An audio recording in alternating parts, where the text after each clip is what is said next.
Alright, today's lesson is on 3.8, the last section in Chapter 3. It is on HL. So HL is another way to prove triangles congruent. So far we have SSS, side, side, side, side, angle, side, SAS, and angle, side, angle. We're going to add to this list, so we only have three ways. The last way is HL, and what that stands for is hypotenuse and leg. Recall from a right triangle. So if you have a right triangle, remember the side across from this 90 degrees, this side here is called the hypotenuse. And then either side, left and right of it, is called the leg. Okay, so if this hypotenuse and this leg are congruent in a right triangle, this would be called HL. So our theorem states if the hypotenuse and leg of a right triangle are congruent to the hypotenuse and leg of a second triangle, then the triangles are congruent. Okay, so if we have these two triangles right here, and we know that there are both right triangles, so we know this is a right triangle and this is a right triangle, we know the hypotenuses are congruent, and we know a leg is congruent. Okay, if I were to use this using letters, I have angle, side, side. So this is the only way ATHS will work if it's a right triangle and I'm using HL. Okay, again, because we have ASS, instead of using ASS, because we can't use that to prove triangles congruent, we will use HL instead. Okay, so we're going to use that for this example, these two examples. First example, we have dB is an altitude of ADC. So let's go ahead and write that as our first given. Okay, remember what an altitude tells us of the triangle. If it's an altitude, now we know dB is perpendicular to AC. So that's my next step. I cannot say that the right angles are formed yet because the definition of altitude is that it makes two perpendicular lines. Okay, now that I know dB is perpendicular to AC, I can pull that angle 1 is a right angle and angle 2 is a right angle. Okay, once the two are right angles, I could always say angle 1 and angle 2 are congruent, but I'm trying to find HL. So for HL, I have to say specifically that there's right triangles here. Because angle 1 is a right angle, it's going to make up triangle ABD. So triangle ABD is a right triangle, and triangle CBD is also going to be a right triangle. Okay, since I have a right triangle, now I can go try to find my hypotenuse and my leg. All right, so I use altitude idea. I know that these two are going to be right angles. Okay, I also have in my given that AD is congruent to DC.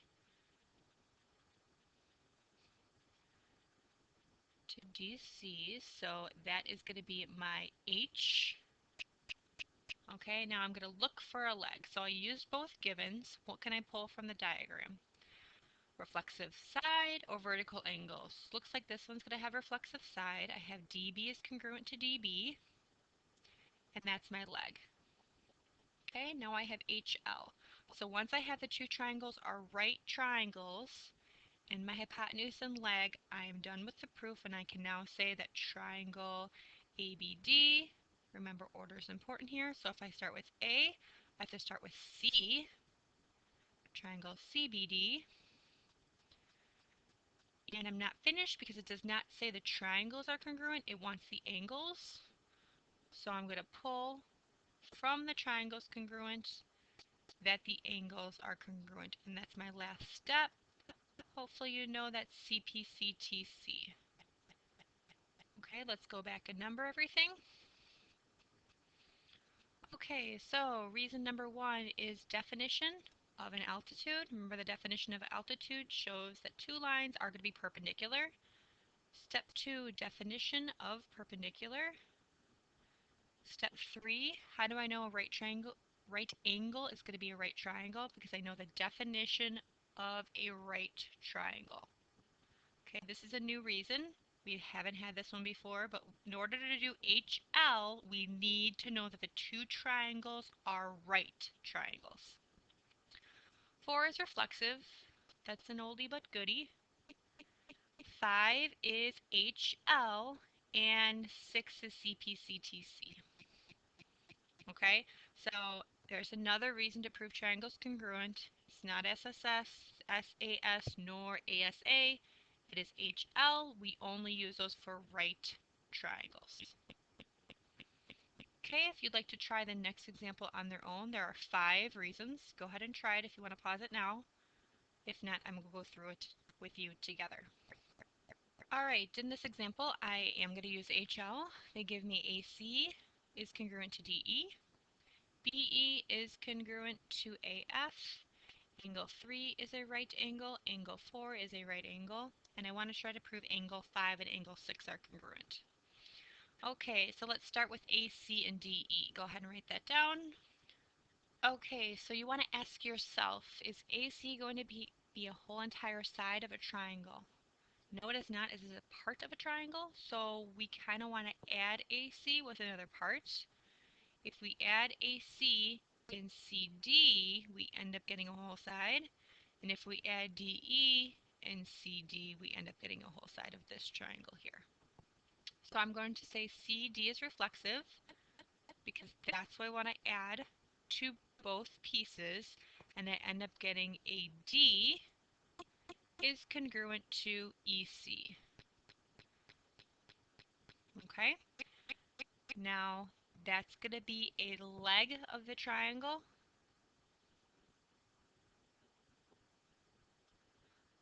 My hypotenuse is listed second. BE is congruent to AF, which is a given. Okay, this is my H.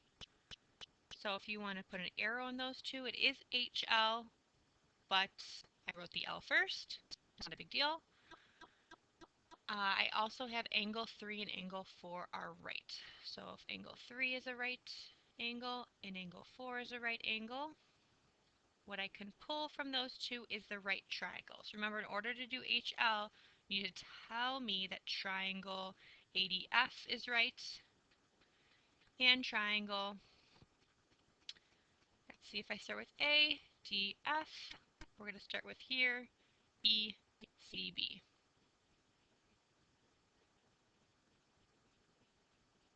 Okay, now because I have two triangles that are right, I have my hypotenuse, I have my leg, I'm going to group them and say that the triangles are now congruent. So I have triangle ADF congruent to triangle ECB. Alright, that's not done because I still want to prove angle 5 and angle 6 are congruent. So by CPCTC, angle 5 is congruent to angle 6. And go ahead and go back and number them. Alright, so step 1, how do I know that something's congruent to itself? Reflexive. How do I get two small segments to equal a larger one? That is addition. Step 3, right angles make right triangles. So this is a definition of a right triangle. Okay, that's a new one. 4 is HL, that's also new. I have the hypotenuse and I have the leg. And 5 is CPCTC. Okay, again, it does not matter the order here, that's fine. What matters is that you get right triangles first, and then you can do HL. So the right triangle has to be grouped with the hypotenuse and the leg in any such order, and then you can say triangles are congruent. And that ends the lesson for today.